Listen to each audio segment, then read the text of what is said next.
Comment peut-on posséder 78% de diamants de la planète? La Côte d'Ivoire est le plus grand producteur de noix de cajou, mais seulement une petite fraction de cette production est transformée localement. 89% de platine. Si vous avez mangé du cacao beaucoup dans les 20 dernières années, vous avez vous-même mangé du travail des enfants, de l'esclavage. Ils travaillent dans le pire forme de travail des enfants. 20% de la production mondiale d'uranium. Comment peut-on détenir le tiers des réserves mondiales, tout minerai confondu, et rester le continent le plus pauvre du monde?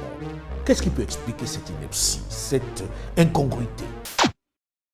Pourquoi les Africains devraient se lancer dans le business de la transformation?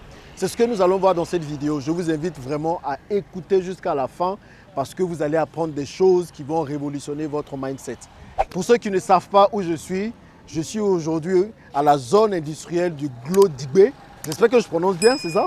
Voilà, donc je suis à cette zone industrielle parce que je suis venu voir la possibilité avec d'autres personnes d'ouvrir une industrie de transformation de noix de cajou. Et c'est de ça que nous allons parler dans cette vidéo. Parce que les amis, comprenez que nous apportons de la valeur à nos économies en transformant. Un business qui n'est pas transformé a un problème sérieux. Et je vais vous donner un exemple parce que je suis au Bénin pour une opération de vente de noix de cajou. Et quand on vend les noix de cajou, si vous prenez les noix de cajou brutes, non décortiquées, aujourd'hui, la tonne se vend à 1200 $. Donc vous avez 1000 tonnes, vous voyez tout de suite ce que ça fait. Ça fait $1 million, vous comprenez, 1,2 million $. Donc c'est sur un gros marché qu'on est. Donc il y a quelques années, j'ai vendu des noix de cajou comme ça, brutes à 1200 $ la tonne. Et on s'est dit en fait, quand on vend la tonne de noix de cajou brute à 1200 $, qu'est-ce qui se passe? On met dans le conteneur, on envoie en Inde parce que nos partenaires sont indiens. Quand ces noix de cajou arrivent en Inde, qu'est-ce qu'ils font les Indiens? Ils vont les décortiquer, c'est-à-dire qu'ils vont retirer la coque, ils vont retirer le fruit de la coque, vous comprenez? Quand ils retirent le fruit de cette coque-là, quand ils arrivent à un produit fini, ce produit fini, ça fait à peu près 15 000 $ la tonne. Vous comprenez? Et ensuite, ils vendent ces produits finis et ils gagnent beaucoup plus d'argent. Pourquoi? Tout simplement parce qu'ils ont apporté quelque chose de nouveau. Ils ont apporté de la valeur. Ils ont pensé à transformer la noix de cajou en un produit fini, consommable.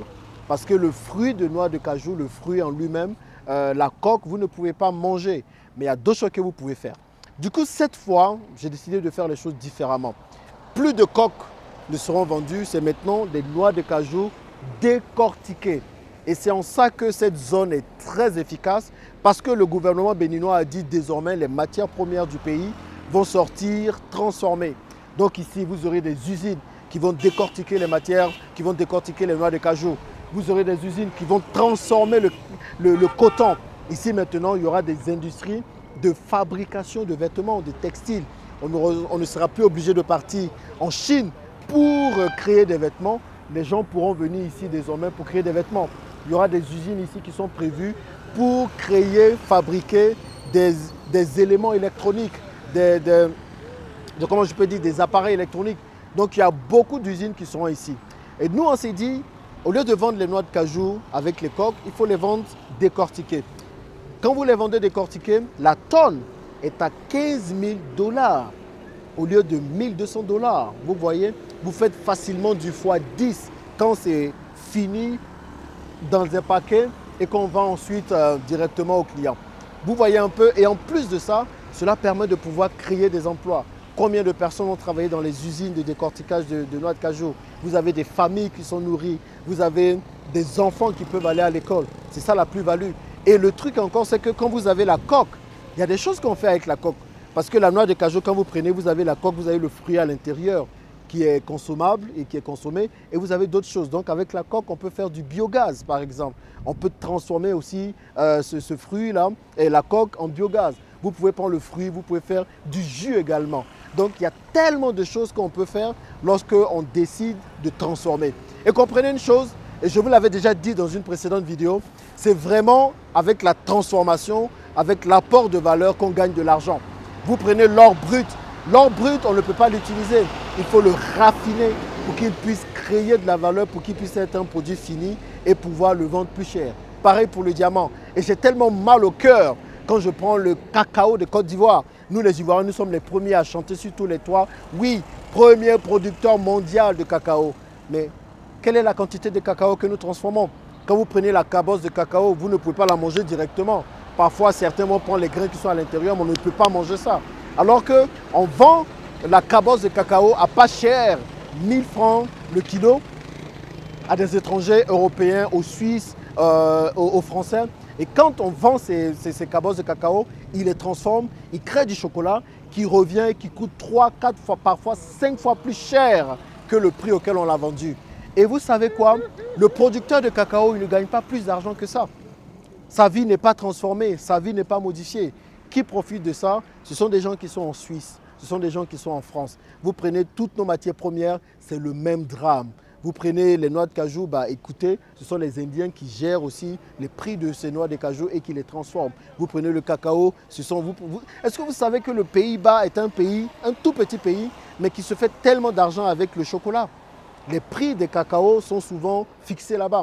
Si nous voulons maîtriser nos économies, cela passera nécessairement par la transformation, par l'industrialisation de nos différents pays. C'est pour ça que ce genre de projet est à saluer. Maintenant, il ne faut pas que ça reste des projets fantômes. Il faut que ce soit des projets qui vont jusqu'au bout. Il faut que nous également, nous puissions être partie prenante dedans. Vous savez, le gouvernement béninois est en train de lancer ça. Il y a des industries, il y a des parcelles que vous pouvez prendre ici pour créer des industries. Mais où êtes-vous? Est-ce que vous savez même ça? Est-ce que l'information passe? Est-ce que vous mettez de l'argent de côté? Est-ce que vous vous mettez en coopérative, en groupe pour investir dans ce genre de choses? C'est ça, là où nous devons être, nous les Africains. Mais encore une fois, je suppose que d'autres sont plus préoccupés à danser, d'autres à chanter, d'autres à faire le buzz. Alors que voilà où se trouve le vrai argent. Des Chinois vont venir prendre des industries ici. Des Asiatiques, des Indiens, des Européens, ils prendront des industries ici. Même dans la transformation, c'est eux encore qui vont venir garder et gagner de l'argent. Où sommes-nous les amis? Dans tout business que vous faites, pensez à la transformation. Que ce soit un business de poulet, que ce soit un business de porc, que ce soit un business de bœuf, pensez à transformer parce que lorsque vous transformez, vous créez de la valeur et vous gagnez plus d'argent. Et c'est qu'avec la transformation que nos économies vont changer réellement et que nous allons finir par compter les gars. J'espère que vous avez bien compris cette vidéo et que vous avez la rage maintenant de changer les choses. Parce que c'est que ça qui va nous apporter réellement la réelle indépendance de nos différents pays. Donc il y a des parcelles ici, vous pouvez créer des industries. Avec le Club Business, on va voir comment on peut prendre une parcelle pour avoir ici une industrie. Parce que les amis, il faut qu'on change les choses.